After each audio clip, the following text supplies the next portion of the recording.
Hello mga palangga, mga kadiskarte. For today's video po ay magluluto tayo ng adobong sitaw or adobong string beans in English. Pero teka lang, intro, pasok!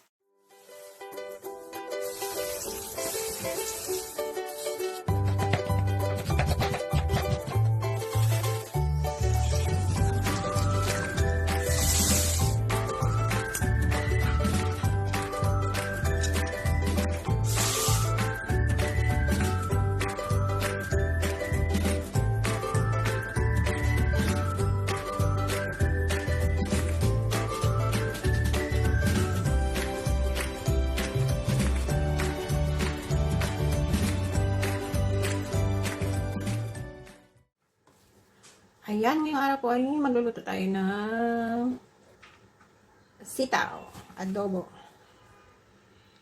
Ayan, ganito lang po. Anong tawag sa Tagalog na to? Ano lang ba? Ganyan. Kung ayaw mong hawakan, ano mo, lagay mo sa sangkalan. Ay, sangkalan ba yun? Tawag doon. Sa chopping board, ayan. At saka tadtarin. Ganyan lang po. Ayan, ganyan. Putulin mo yung dito. At saka yung dulo konti. Ayan. Dito sa ulo niya. At saka dito. Tapos ganun lang. Just like that. Hanggang sa matapos po tayo. Looking fresh po kasi siya, kaya bumila ko. Minsan kasi lanta na ba? Yung ano na siya. Tawag dyan. Lupay-pay. Ano pa yung isang tawag yan? Lumuyot na siya. Ganon. Tawa-tawa naman kayo.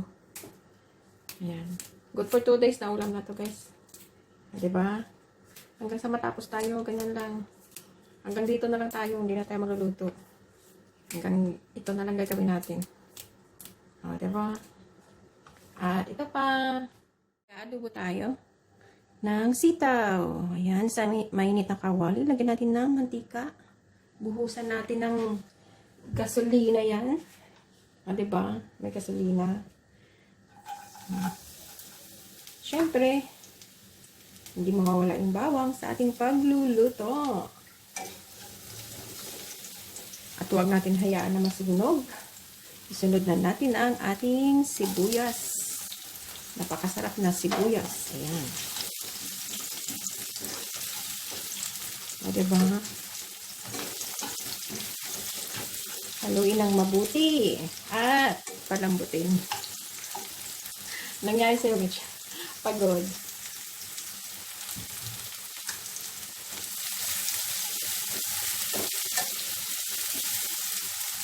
At kung malambot na po siya, isunod natin ang ating kamatis.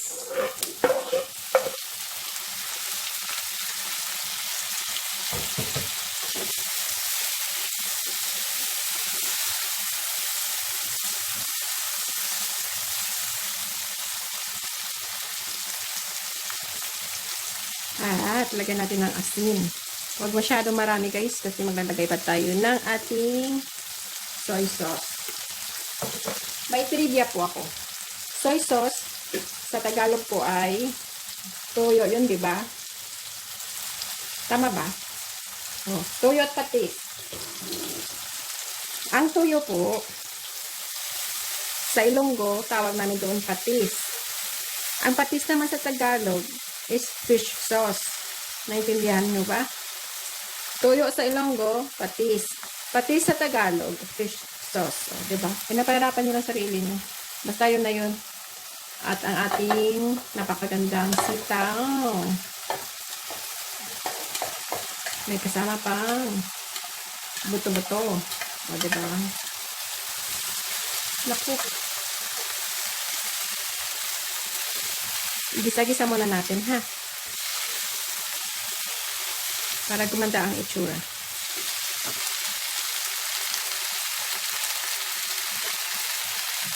Habang ginigisa po natin, maglagay tayo ng toyo. 2 kutsara.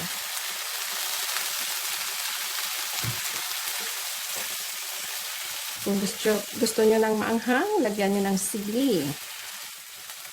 Hindi fresh yung gagamitin ko.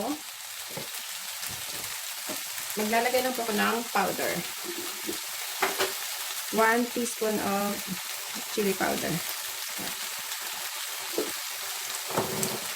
Iwas muna tayo ingredients today kasi Filipino food po tayo. May ganun. Ayan, lagyan ko po ng konting tubig guys. Mga half cup to 1 cup of water. Tapos, lagyan natin ng 2 kutsarang suka. Yung suka na ginamit ko po ay galing sa aking pinakurat o sinamakan. Ayan. Ayan po siya. Meron siyang sili, ginger, labanos, at saka garlic. So, malasa na po yan siya. At hayaan na lang po natin itong maluto, lumambot po. Tansyahin yung kanyang lasa. And that's it.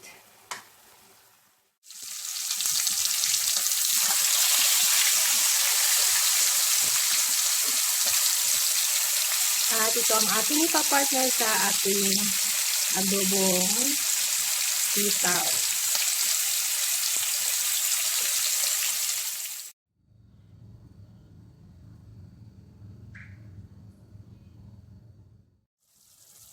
At ito na pong ating adobong sitaw.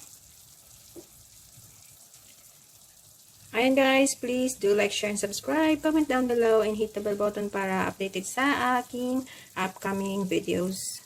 Thank you for watching.